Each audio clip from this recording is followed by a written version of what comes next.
Vanderies all coming in to finish their 5K race. They had to work together even if it was costly and dangerous and believing. And as we go back to the start field, this is Emily Siegel out of Intermountain wearing bib 238. 239 right behind her as we can see her waiting for her start. That's Hannah Boer out of Alaska. They knew that dismal working conditions.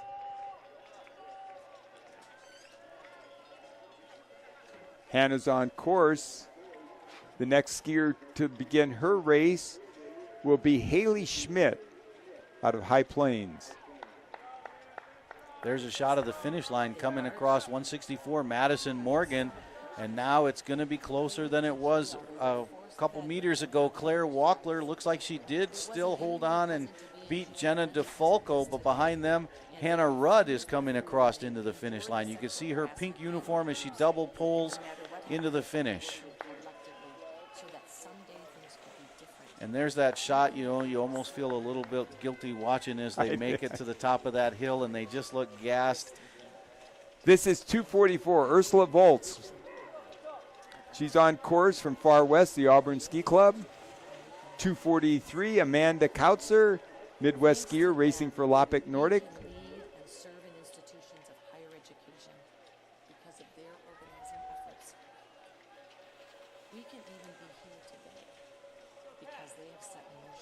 .244 is Abigail Beyer. She races for Far West.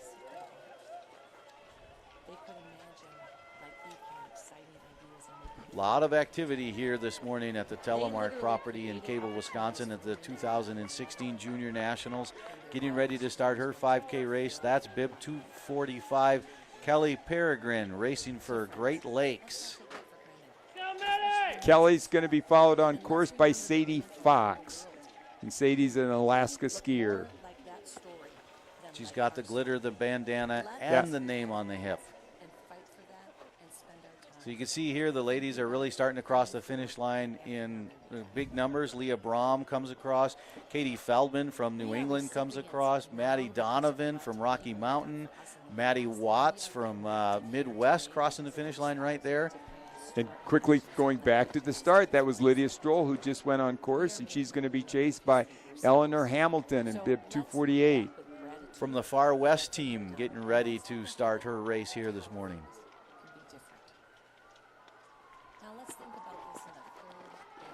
Moving into the start gate now, racing for Alaska and wearing bib number 249. This is Hannah Pohaths from Alaska getting ready to start her race.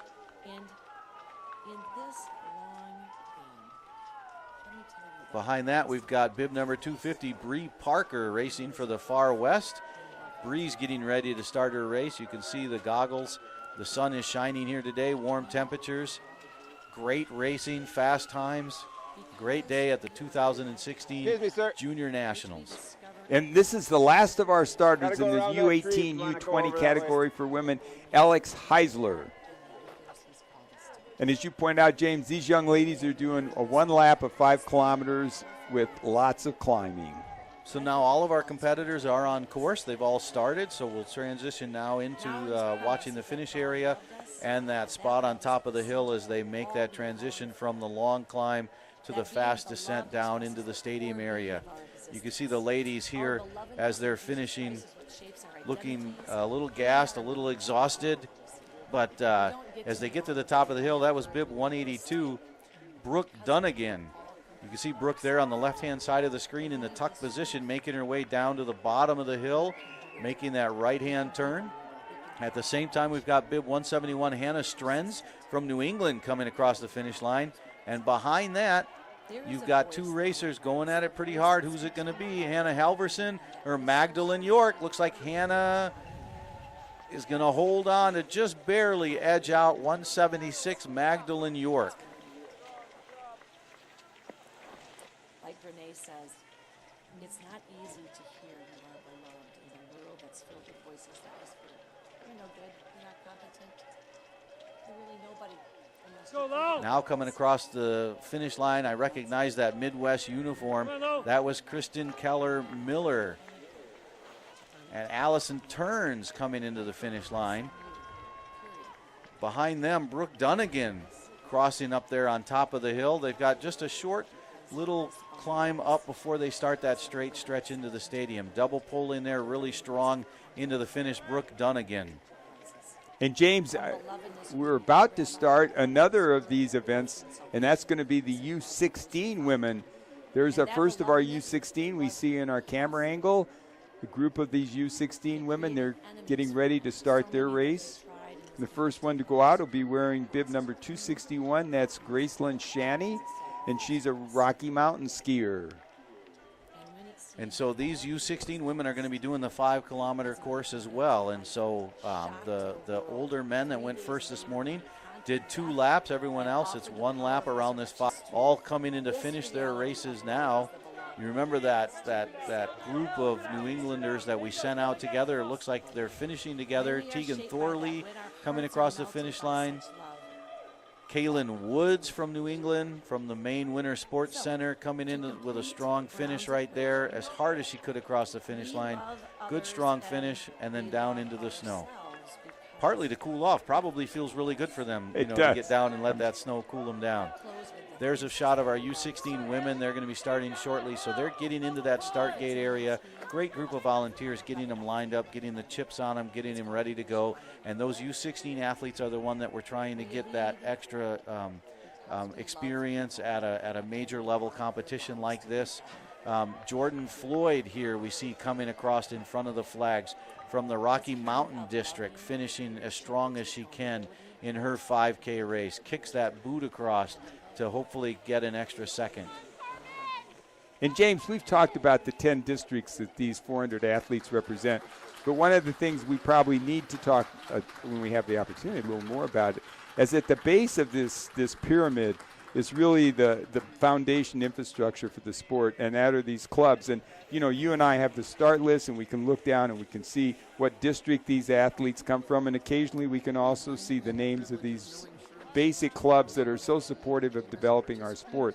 And there's so many of them, I hesitate, but as I look right now, I'm looking at Bend Endurance out of Bend, Oregon, Methal Valley out of the Valley of Washington, Auburn Ski Club out of California, Loppet Nordic right down here in the Twin Cities is so instrumental, Leavenworth, Copper Country up in the UP, Boulder Nordic out in Colorado, Steamboat Springs, a huge organization, over 100 coaches working with athletes in Colorado, Mount Bachelor Ski Education Foundation, Stratton Mountain out in New England. This is the foundation of our sport, and done so much to bring these young athletes to this point and hopefully even further as they pursue their careers. Yeah, and there's we talked about all the races that they compete in order to qualify for this competition as we watch Carmen Bango finish her race from New England.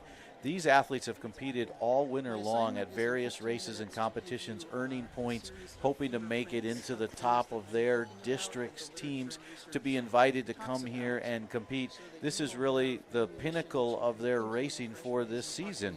And so it's great to see the competition that we have here. It's great to see the camaraderie. If you were at the opening ceremonies last night, you saw during the Ojibwa dancers presentation, all these different clubs and teams joining hands and dancing around together. That really was a magical moment at those opening ceremonies last night. I think you got a nice video of the 400 athletes doing a circle dance with the Ojibwa Indians, and it was it was a pretty magical moment. So a lot of these athletes have competed against each other. They're familiar with each other. They certainly know the challenges and the dedication it's taken to get them here to this point today. And so they have a ton of respect for each other. We're getting ready now to start our U16 racers. We're starting with the women in the U16. Our first racer, as we said earlier, Gracelyn Shanley. Gracelyn is going to be our first one in the gate. Bib number 261. Racing out of the Rocky Mountain. And real quickly, just to give some recognition to the men in the U18 and U20, our podium finishers. First in U18, finishing in third out of Loppet Nordic Racing, Midwest skier Xavier Mansfield. And second, from the Vail Ski and Snowboard Club out of Rocky Mountain, Nolan Herzog. And our winner out of APU from the Alaska District, Hunter Wonders. In the U20 category, in third place with the bronze medal from Alaska, Max Donaldson, finishing in second place with a silver medal from Bridger Ski Foundation, Intermountain District, Logan Diekman. And our winner out of Minnesota, skiing for Midwest, congratulations to Nick Gardner.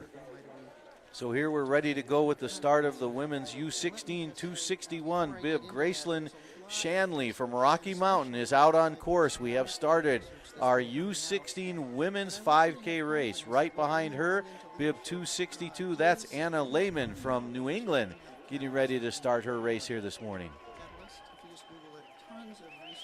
It is still morning here in the Central Time Zone. A lot of these athletes from around the country. 263, that's Anna Schrafer from the Mid-Atlantic.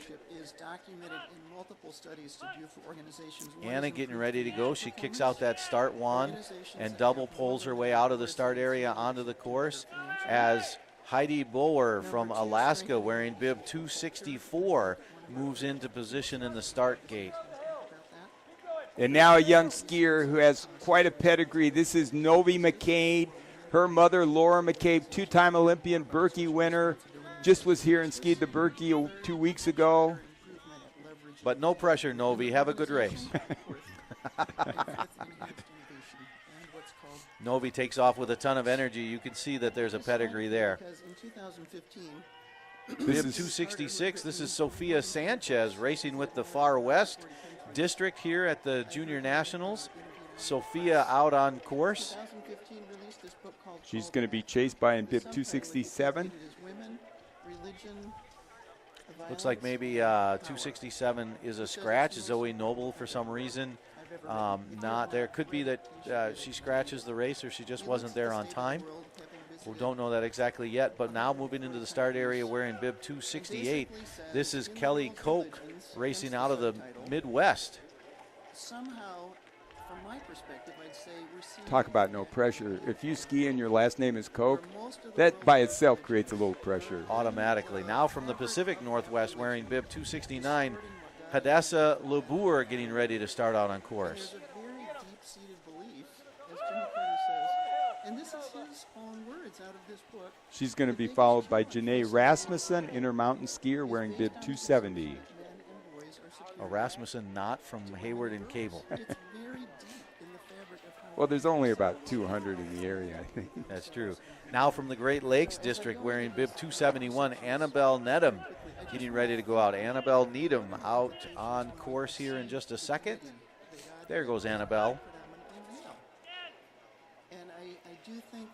Now moving into the start area from the Rocky Mountain Division wearing bib 272. This is Nina Seaman. She skis for Far West.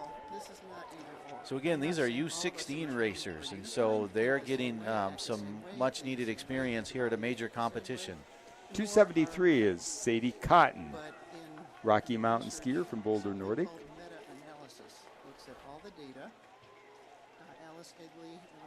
Lena Farah from Intermountain is going to be chasing her on course, wearing bib 274.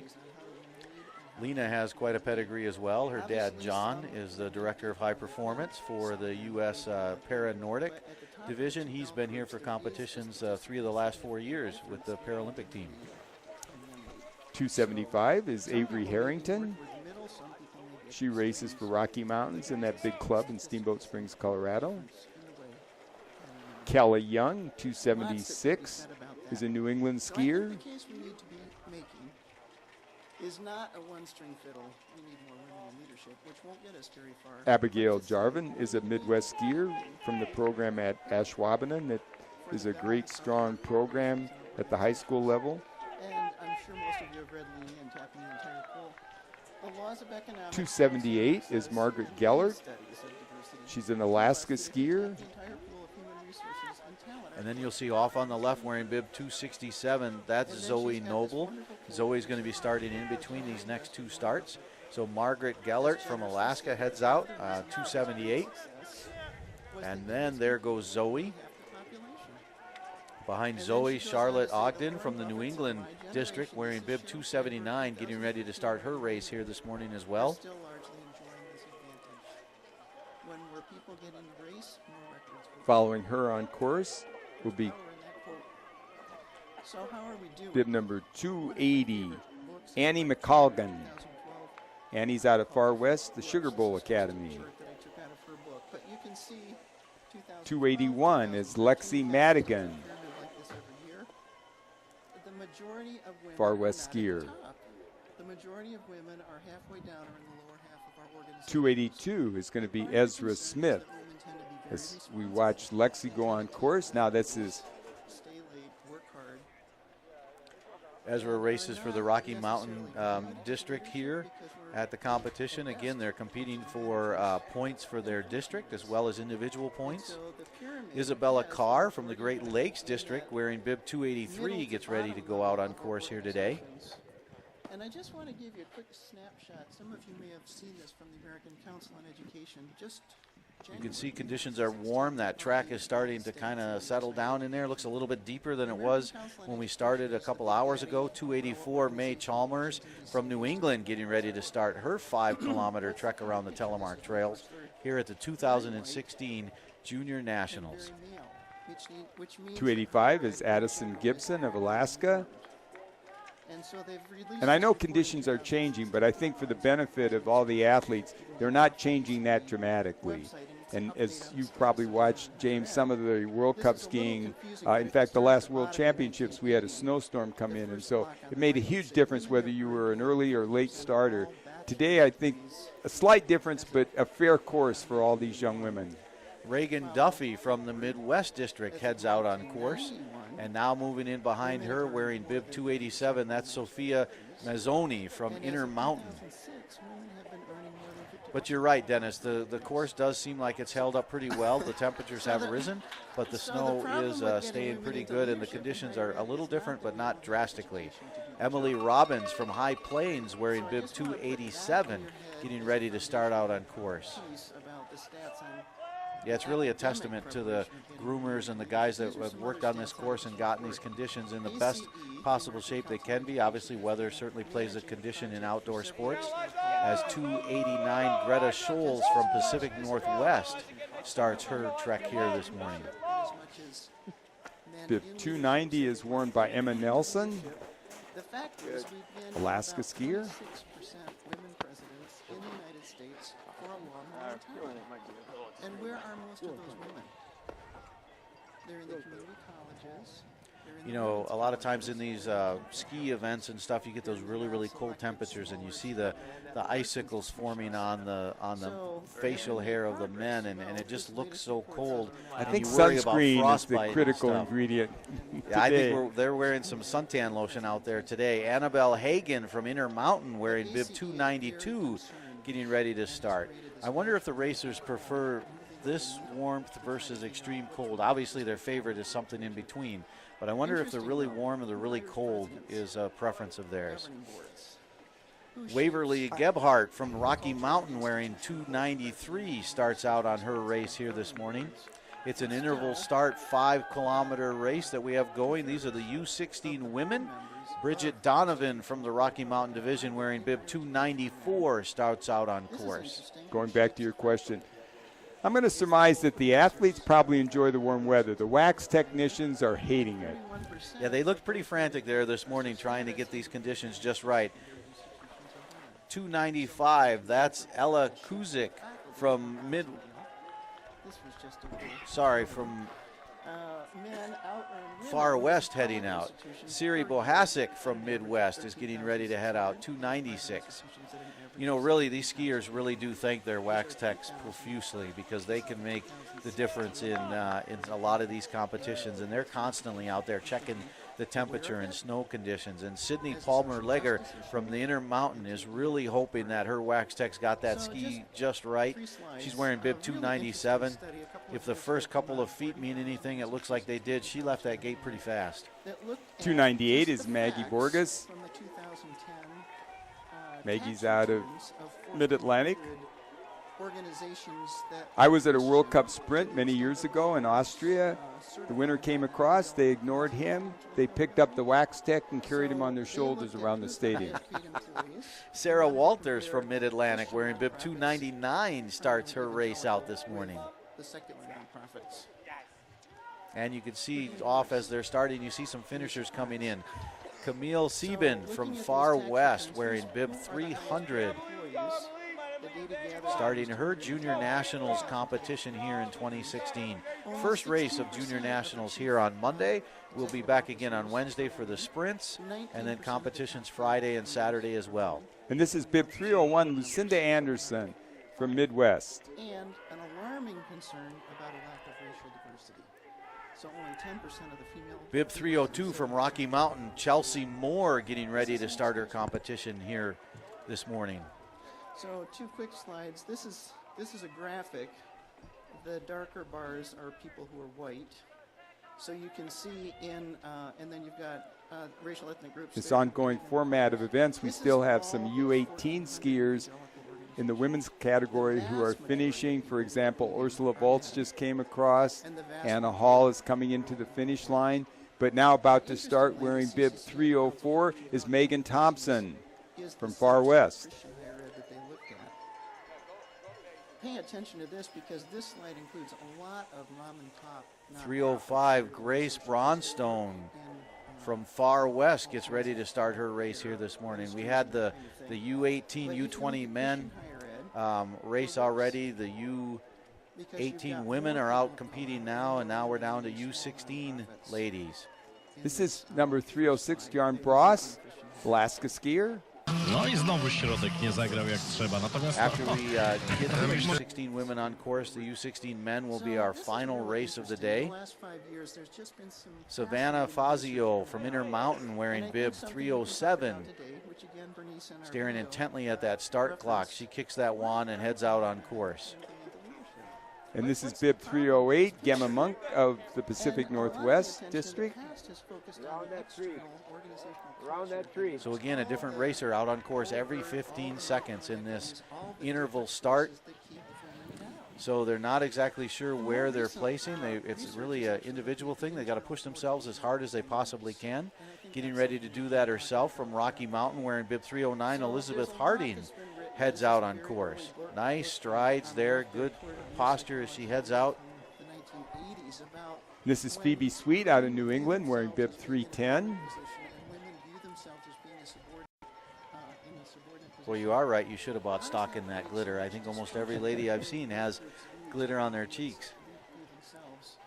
Now the question is, when we come to the relays, are they going to have those striped knee socks on? I'm guessing yes.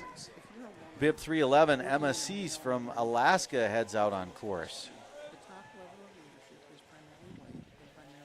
This is Lillian Brunel, Intermountain skier, wearing bib number 312, about to start her 5-kilometer race on these challenging hills of Telemark. But I think one of the most interesting things, the cover story of Harvard Business Review in September of 2000. Valerie Fisher racing for the Pacific Northwest wearing bib 313 in the start gate now, getting ready to head out on course.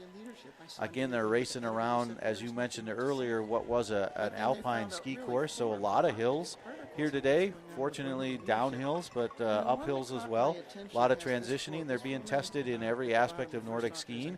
Alexa Craven from the Far West heading out on course wearing bib 314. Pushing herself. Again, they're not exactly sure where you're at, so you're just pushing yourself, racing somewhat against yourself. Bib 315, Sarah Morgan from the Intermountain, getting set to head out on her race here today. It's a fascinating, interval start here because you're just not sure where you're at, and so you just have to keep pushing yourself and never give up, even when exhaustion starts to kick in. And Laura Appleby from New England, 316, is about to test herself.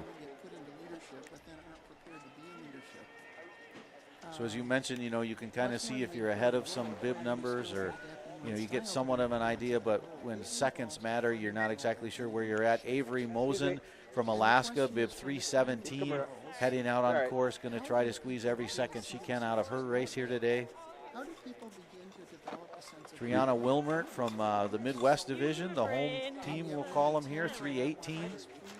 Well, in cycling, and typically in World Cup, the intervals is a little longer, and usually they talk about the Minuteman. They want to chase down their Minuteman. Well, here, these young athletes have their 15-second woman, and if they can catch her, then it's to, mark the next 15-second, which was 30 seconds at the start. So they actually have, you're right, it's a psychological test out there to keep pushing yourself, but there are some opportunities to kind of bench or mark somebody and hope you can run them down or not get run down. Chloe Gorman went out from Intermountain. Now Ella Waller went out behind her. And moving in now from Alaska, Amber Hadujovic, bib number 321, heads out on course. And you're right, you do have that woman that's 15 seconds in front of you, so you can see her, and obviously you just try to pass her and then pass the next one and keep from getting past. Emma Blakesley from Rocky Mountain wearing bib 322 getting ready to head out. Emma's going to try to catch that girl in front of her, and then the girl after her. This is Mara McCuller from Midwest wearing bib 323. It's a legitimate area of study out of the field of psychology. How women and men view power, I think, is really critical to this conversation. And so you see, Brianna Rickert from Rocky Mountain wearing bib 324, ready to go out on course. And she's the last of our U16 women. So we have one race left in this morning's agenda, and that's going to be the U16 men, and they'll be starting in minutes. And like these women, they're going to do one lap of this challenging 5-kilometer course on the Telmark Trails. So all the women are now out on the course. We mentioned it early on. They start out on the flattest part of this course is in the beginning, and then they make a climb partway up Mount Telemark, turn and then ride it back down to the very bottom of the hill, and then turn and take what is actually the second longest climb of the race all the way up to the top of Mount Telemark, and then transition into what's known as the Fever Trail in the backside of this course. And that is really a lot of short climbs and drops, and it's rather windy. There's a shot from the very top of the mountain. The racers, when they reach that point, have just finished a 60-meter climb. That's a very long, steady climb. It's where they're gassed and winded. And then fortunately, as you'll see here, they'll get into a tuck position and ride down to the bottom of the hill. You'll see the stadium area. So right now the spectators can see bib 262 as she makes that turn at the top of the hill. Anya Lehman, so she's now in view of the stadium, and so the spectators there at the bottom of the hill can see and cheer her on as she makes her way down, makes that right-hand turn, and takes a bench cut trail there all the way to the right, takes a left-hand turn up a small hill, and then the straight stretch into the finish line in front of the flags, in front of the trailers and the finish area here where we sit. So we'll see her in a couple more seconds as she crosses the top of the hill coming into the finish line area. If you're playing ball in a male-run world and you're not communicating with gravitas, how will men take you seriously? So we've had a full day of racing here so far this morning. There have been some ceremonies indicating the winners of the various races. There will be a medal ceremony for all of these athletes on Wednesday night, covering the first 2 days of races, today's classic interval start, and then Wednesday's sprint races. And Wednesday's really lining up to be a crazy day, a really fun, busy day. If you get a chance to get up here to the Telemark venue, you really should, and watch all of the racing going on. Here comes Miss Lehman. We talked about her earlier as she made it out of the woods. Here she is into the finish line. Gives you an idea of the transitions and the different things. Just a couple of minutes ago we saw her coming out of the top of the climb out of the woods, like we see here, bib 265 making her way out of the woods. That's Novi McCabe. And so they just finish a climb, and then they have a descent, and then a turn, and then a flat stretch, and then a turn, and then a hill, and then the finish. And so really they're transitioning into all kinds of different aspects of Nordic skiing, and so it really is testing them in every single aspect of their skill sets here. Anna Lehman, who we just talked about finishing, she's from that Stratton Mountain School program, and they're doing such a great job out there with Sophie Caldwell and Jessie Diggins, And so You know, I hesitate now because I'm having a senior moment of thinking of that whole list of outstanding athletes. But the one who I'm anxious to watch come into the stadium, and I'm sure her mother is watching our webcast, Laura McCabe, and talk about pressure. Novi is just the greatest young woman, outstanding skier. Her mother had such a phenomenal career. And the nicest part, and I think she's symbolic of so many athletes, here comes Novi racing up the hill. But here's this woman who had an outstanding career, still is a really fast skier. She was here a couple years ago, finished 5th. I think she was 9th or 10th at the Berkey. She's coaching all the time and only gets to ski the Berkey every other year because of her commitments to these young athletes. And congratulations to Novi McCabe on a strong finish. that she could compare with Duke students. And what they found, and then compared with other competitor universities, was that these female students who graduated. There's that shot again coming out of the top of the hill, finishing that long climb. That was Heidi Boer. And now from the Midwest, Kelly Koch coming into the finish line. We watched Kelly come out of the woods just a minute ago. She made her way down into the stadium, into this finish area. Across the finish line, her day is done, but her week is not. It's such a fascinating study, and one of the things she suggests, which is not a word I have used very much, is that You can see the coaches coming over as they cross the finish line to make sure that they're okay. Great team of support staff that are here helping these athletes. You've got multiple coaches that are working with them. As you mentioned earlier, the wax techs who are here volunteering their time to try to make sure they've got the right wax, the best wax, so that they can have the best experience possible in these races. There's Janae Rasmussen coming out of the woods there at the top of the hill. And now we're looking at the finish of Sofia Sanchez out of the Auburn Ski Club. No, I had a chance to talk to Tad Elliott's dad, an Olympic athlete skier in his own right, Mike Elliott, out of Durango, Colorado. He said he had a group of 60 here from Rocky Mountain, 40 athletes and 20 coaches and parents that are supporting them. So the support group is phenomenal for these young athletes. And that's part of why you're seeing the growth in the sport that we're witnessing in the United States here is, not only the success that you're seeing amongst the competitors that are representing the United States, but you have such a support group, and you have all these great clubs that you mentioned earlier that are helping these athletes get these types of opportunities and experiences. So here coming into the finish line, you've got Gracelyn Sandley and Anna Schriffer. So Gracelyn races for Rocky Mountain, and Anna with Mid-Atlantic coming in across the finish line, and you can see now they're starting to stream in. Behind that, you've got Hadessa Luber, and what looks to be maybe a pretty close finish here between Sadie Cotton, Kaylee Young coming into the finish line. Abigail Jarzen, we mentioned her just a couple minutes ago as she was starting her race from the Ashwaubenon Nordic ski team. Actually, I believe she has relatives that are volunteering here as well. Hundreds of volunteers it takes to put on this event. Wouldn't be possible without them. Nina Seaman from the Far West Division coming in across the finish line. And fortunately, we're getting these families and friends from all over the upper Midwest who come to Telmark and the cable community to volunteer because, as you know, at this point in the season, after the state championships, the JNQ, the Sealy Classic, the North End Classic, the pre-Berkey, of course, the granddaddy of all, the American Birkebeiner, our volunteer base is pretty exhausted right now. So this has been probably one of the busiest winter sports seasons I've seen in this area for quite some time. But it's just a testament to the growth of the popularity of the sport as well. So now you can see our U16 men are starting to get into that start gate area. They'll be starting here in just a little bit, but we're going to watch Lena Farah come across the finish line from the Intermountain Division.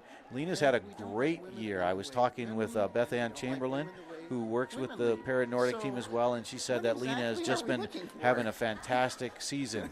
Well, you talked about her dad's DNA. Not only, his direction.